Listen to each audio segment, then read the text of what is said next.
Hello friends, Appus യാത്രികൻ്റെ പുതിയൊരു വീഡിയോയിലേക്ക് എല്ലാവർക്കും സ്വാഗതം. നമ്മൾ ഹാലോങ് ബേ ക്രൂയിസാണ് ചെയ്തുകൊണ്ടിരിക്കുന്നത്. ഇത് സെക്കൻഡ് പാർട്ടാണ്. അപ്പോൾ കഴിഞ്ഞ ഭാഗം കാണാത്തവർ അത് കണ്ടിട്ട് ഇത് കാണുന്നതായിരിക്കും നല്ലത്. അപ്പോൾ നമുക്ക് നേരെ വീഡിയോയിലേക്ക് കിടക്കാം. നമ്മൾ 2 days 1 night പാക്കാണ് എടുത്തിരുന്നത്. ഇതിപ്പോൾ രണ്ടാമത്തെ ദിവസമാണ്. രണ്ടാമത്തെ ദിവസം രാവിലെ ഒരു 8 മണിയൊക്കെ ആയപ്പോൾ ഒരു ബ്രേക്ക്ഫാസ്റ്റ്, ചെറിയൊരു ബ്രേക്ക്ഫാസ്റ്റ് തന്നു. കുറച്ച് ഫ്രൂട്ട്സും ടോസ്റ്റും ഒക്കെ ഉള്ള സംഭവങ്ങളായിരുന്നു. വലിയ വിശേഷമായിട്ട് കാണിക്കാനായിട്ടൊന്നുമില്ലായിരുന്നു. അതുകൊണ്ടാണ് ഞാൻ അതിൻ്റെ ഒന്നും വീഡിയോ എടുക്കാത്തത്.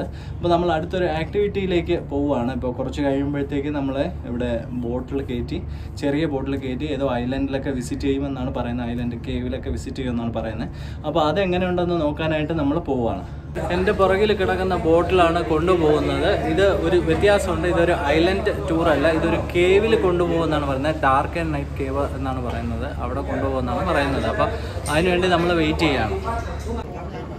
ഇവിടെ നല്ല വെയിലാണ് ഈ സമയത്തോ. അപ്പോൾ ഇതുപോലുള്ള ആക്ടിവിറ്റീസിനൊക്കെ നമ്മൾ പോകുന്ന സമയത്ത് ഒരു തൊപ്പിയും ഒരു സൺഗ്ലാസും ഉണ്ടെങ്കിൽ വളരെ നന്നായിരിക്കും. പിന്നെ സൺസ്ക്രീൻ, ലോഷൻ എന്തെങ്കിലും കൂടെ ഉണ്ടെങ്കിൽ നന്നായിരിക്കും. അല്ലെങ്കിൽ കരിഞ്ഞു പോകും.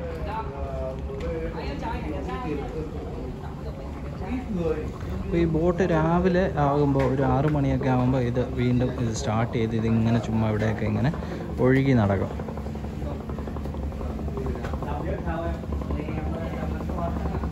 നമ്മൾ ഇന്നലെ ഇവിടെ കണവ പിടിക്കാൻ ശ്രമിച്ച ആ ഒരു ചൂണ്ടയും കാര്യങ്ങളൊക്കെയാണ് ഈ ഇരിക്കുന്നത്. ഇത് ഡേ ട്രിപ്പിനൊക്കെ പോകുന്നവർക്ക് വേണ്ടിയുള്ള ബോട്ടാണ്. ഇവിടെ ജസ്റ്റ് ആ ഡൈനിങ് ഏരിയയും പിന്നെ മുകളിലുള്ള ഡക്കുകളും മാത്രമേ, ആ ഒരു ഒബ്സർവേഷൻ ഡക്ക് എന്ന് വേണമെങ്കിൽ പറയാം, അതും മാത്രമേ ഉള്ളൂ. നേരത്തെ നമ്മൾ കണ്ട ബോട്ടിൽ കയറ്റി നമ്മളെ വേറൊരു സ്ഥലത്തേക്ക് കൊണ്ടുവന്നു. ഇവിടെ നിന്ന് ചെറിയ ആ കാണുന്ന വഞ്ചികളിലാണ് നമ്മളെ ഈ ഐലൻഡിലേക്ക് കൊണ്ടുപോകുന്നത്. അപ്പോൾ അതിന് വേണ്ടിയിട്ടാണ് നമ്മൾ വന്നിരിക്കുന്നത്. ഇത് പ്രത്യേകം ചാർജും കാര്യങ്ങളൊന്നുമില്ല, ഇൻക്ലൂഡഡ് ആണ്. നേരെ ഇവിടെ വന്നൊരു ചെറിയ പടിയൊക്കെ നമുക്ക് സെറ്റ് ചെയ്ത് തന്നു. അതിൽ ചവിട്ടി നമ്മൾ ഇറങ്ങി നേരെ അങ്ങോട്ടേക്ക് പോവുകയാണ്. അപ്പോൾ ഈ വരുന്ന ആൾക്കാരെല്ലാം കൊണ്ടുപോകാനായിട്ട് ഒരുപാട് ചെറിയ ചെറിയ വഞ്ചികൾ ഇവിടെ കിടപ്പുണ്ട്.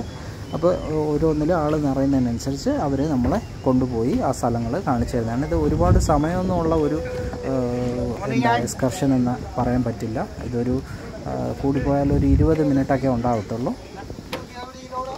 വിയറ്റ്നാംകാരുടെ ട്രഡീഷണൽ ആയിട്ടുള്ള ഒരു തൊപ്പിയാണ് ഇവർ വച്ചിരിക്കുന്നത്. അപ്പം നമുക്കും ഈ ഇതിൽ വന്നവർക്കെല്ലാം വെക്കാനായിട്ട് തൊപ്പിയൊക്കെ ഇതിൽ സ്റ്റോക്ക് ചെയ്തിട്ടുണ്ടായിരുന്നു.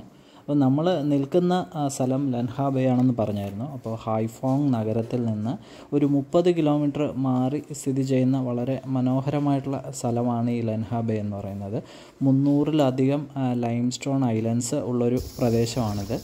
ഭൂമിശാസ്ത്രപരമായിട്ട് വിയറ്റ്നാമിലെ എല്ലാവർക്കും അറിയാവുന്നുള്ള വിയറ്റ്നാം എന്ന് കേൾക്കുമ്പോൾ തന്നെ പലരും അവരുടെ മനസ്സിലേക്ക് എത്തുന്ന ഒരു വളരെ പ്രശസ്തമായിട്ടുള്ള സ്ഥലമാണ് ഹാലോങ് ബേ എന്ന് പറയുന്നത്. ആ ഹാലോങ് ബേയിൻ്റെ ഒരു എക്സ്റ്റൻഷൻ എന്ന് വേണമെങ്കിൽ നമുക്ക് ലൻഹാ ബേയിനെ പറയാം. അപ്പോൾ ഹാലോങ് ബേ ഇപ്പോൾ ഒരുപാട് ടൂറിസ്റ്റിക്കായി, ഒരുപാട് ബോട്ടുകളും ടൂറിസ്റ്റുകളും. അപ്പോൾ ഇതാണ് നമ്മുടെ കേവ് എന്ന് പറയുന്നത്. നമ്മൾ അങ്ങോട്ടേക്ക് ആണ് പോയിക്കൊണ്ടിരിക്കുന്നത്. ഭയങ്കര കാര്യമുണ്ട്. പക്ഷേ ഇത്രയും ഭാഗത്ത് വന്നപ്പോഴത്തേക്കും നല്ല തണുപ്പും കാര്യങ്ങളൊക്കെ ഉണ്ട്. ഈ ഭാഗത്ത് പ്രധാനമായിട്ടും 3 ബേസാണ് ഉള്ളത്. ഒന്ന് ഹാലോങ് ബേ, ഒന്ന് ബായ് തു ലോങ് ബേ, പിന്നെ നമ്മളിപ്പോൾ നിൽക്കുന്ന ലൻഹാ ബേ. ഇവിടം വിസിറ്റ് ചെയ്യാനായിട്ടുള്ള പറ്റിയ സമയം എന്ന് പറയുന്നത് മാർച്ച് മുതൽ ജൂൺ വരെ, അല്ലെങ്കിൽ ഒക്ടോബർ മുതൽ നവംബർ വരെയുള്ള സമയമാണ്. ജൂൺ അവസാനവും ഒക്ടോബർ ആദ്യമൊക്കെ ഇവിടെ ഭയങ്കരമായിട്ട് മഴ പെയ്യുന്ന ഒരു സ്ഥലമാണ്. അപ്പോൾ അതിനനുസരിച്ച് ആ ഒരു സമയമൊക്കെ നോക്കി ആണ് നമ്മൾ ഇവിടത്തേക്കുള്ള ടൂറ് പ്ലാൻ ചെയ്യേണ്ടത്. പിന്നെ ഇപ്പോൾ മഴ സമയമല്ല, അല്ലെങ്കിൽ എന്തെങ്കിലും സ്റ്റോമോ മോശം ക്ലൈമറ്റോ ഒക്കെ ആണെങ്കിൽ ഈ ക്രൂയിസ് കമ്പനി ട്രിപ്പ് ക്യാൻസൽ ചെയ്യും. അങ്ങനെ ക്യാൻസൽ ചെയ്യുവാണെങ്കിൽ പിന്നെ മറ്റൊരു ദിവസം ക്ലൈമറ്റ് ഓക്കെ ആയിരിക്കുന്ന മറ്റൊരു ദിവസത്തേക്ക് നമുക്ക് സെറ്റ് ചെയ്ത് തരുമെന്നാണ് പറയുന്നത്. ഭാഗ്യവശാൽ നമുക്ക് ഇവിടെ വന്ന് ഇതെല്ലാം വിസിറ്റ് ചെയ്യാൻ പറ്റി. ക്ലൈമറ്റൊക്കെ ഓക്കെ ആയിരുന്നു, നല്ല ക്ലൈമറ്റായിരുന്നു. പിന്നെ ഇവിടെ ഒരുപാട് ചെറിയ ചെറിയ ഐലൻഡുകളും ഫിഷിംഗ് വില്ലേജും ഒക്കെ നിറഞ്ഞ ഒരു സ്ഥലമാണിത്. പക്ഷേ ഈ ക്രൂയിസൊന്നും നമ്മളെ ആ സ്ഥലങ്ങളിലേക്കൊന്നും കൊണ്ടുപോകാറില്ല.